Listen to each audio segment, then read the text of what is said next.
This podcast is sponsored by Talkspace. Last year, I went through many different life changes. I needed to take a pause and examine how I was feeling in the inside to better show up for the ones who need me to be my best version of myself. When you're navigating life's changes, Talkspace can help.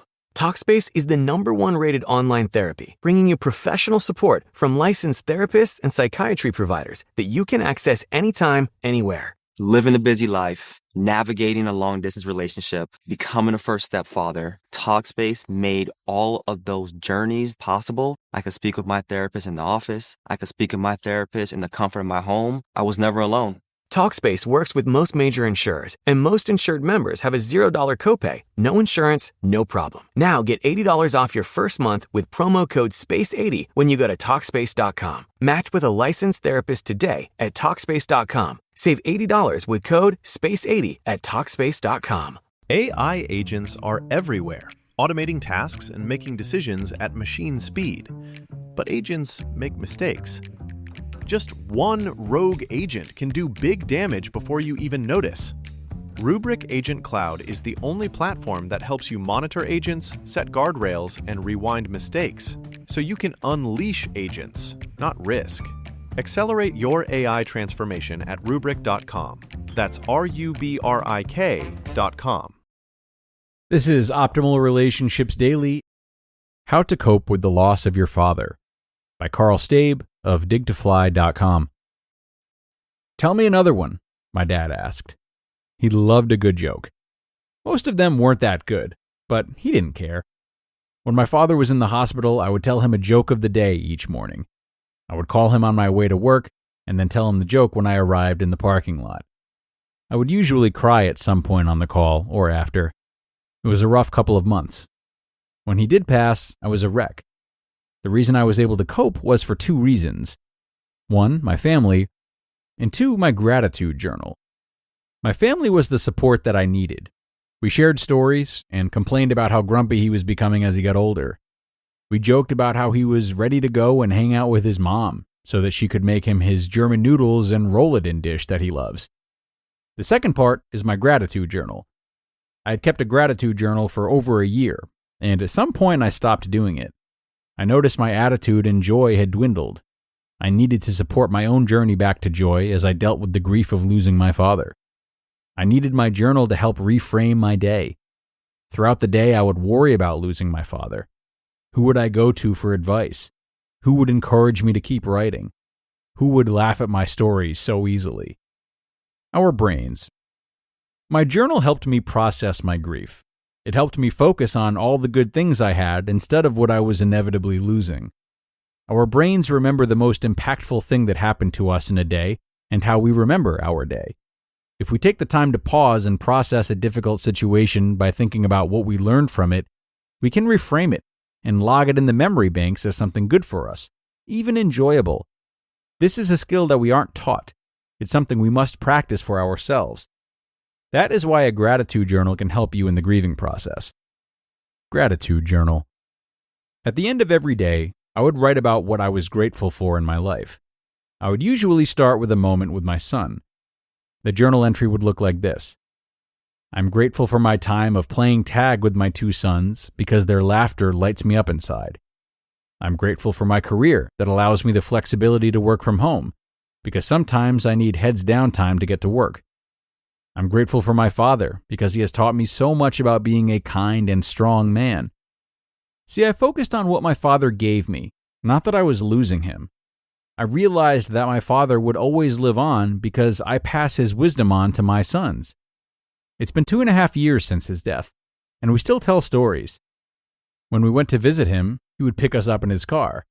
On the way back, my son would inevitably make a remark about driving, and my father would say in his German accent, "Who is the driver?" As if to stop complaining. You relax, I'm in charge. We would then all say, "Who is the driver?" We would all laugh and have a good time. He was a magical man. He was also a tough man that didn't show affection very well. He was very strict when I was growing up too. I remember wishing I had some of my friends' dads because they seemed so much easier to get along with. Maybe they were, but I wouldn't trade my father for anyone.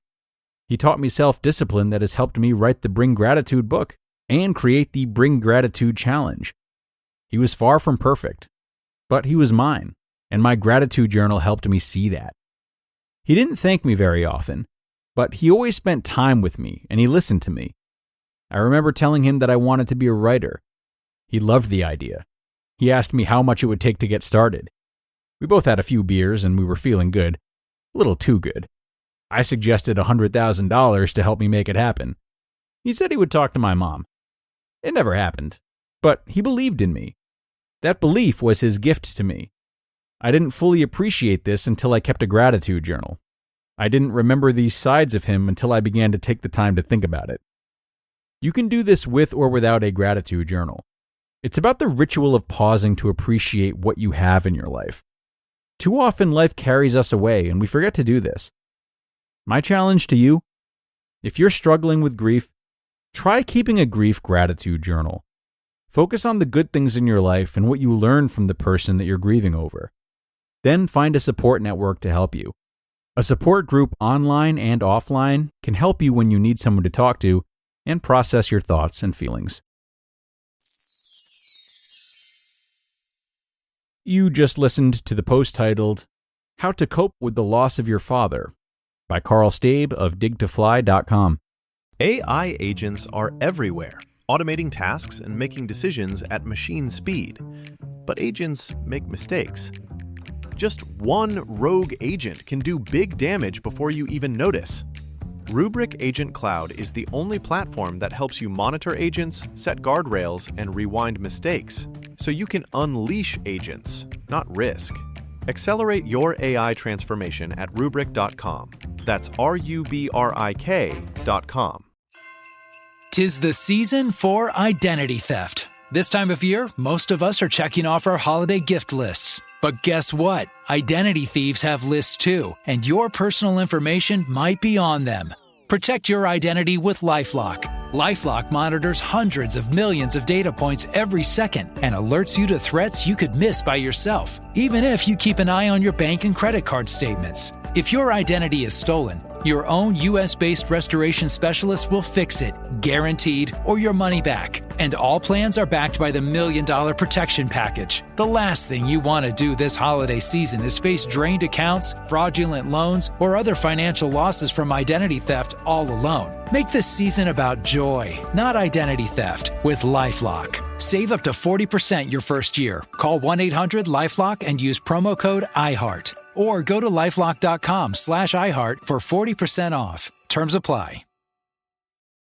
And a big thank you to Karl for this post. Very vulnerable, very touching, and of course very helpful for when we might be coping with the loss of anyone we care about, really, not just a father or parent. Now for me, I've always loved the idea of just general journaling, yet it's never really been something that I've stuck with. However, the reason I think it could be so helpful during the loss of a loved one, aside from gratitude, is because we tend to use journals as really great tools for airing out our feelings.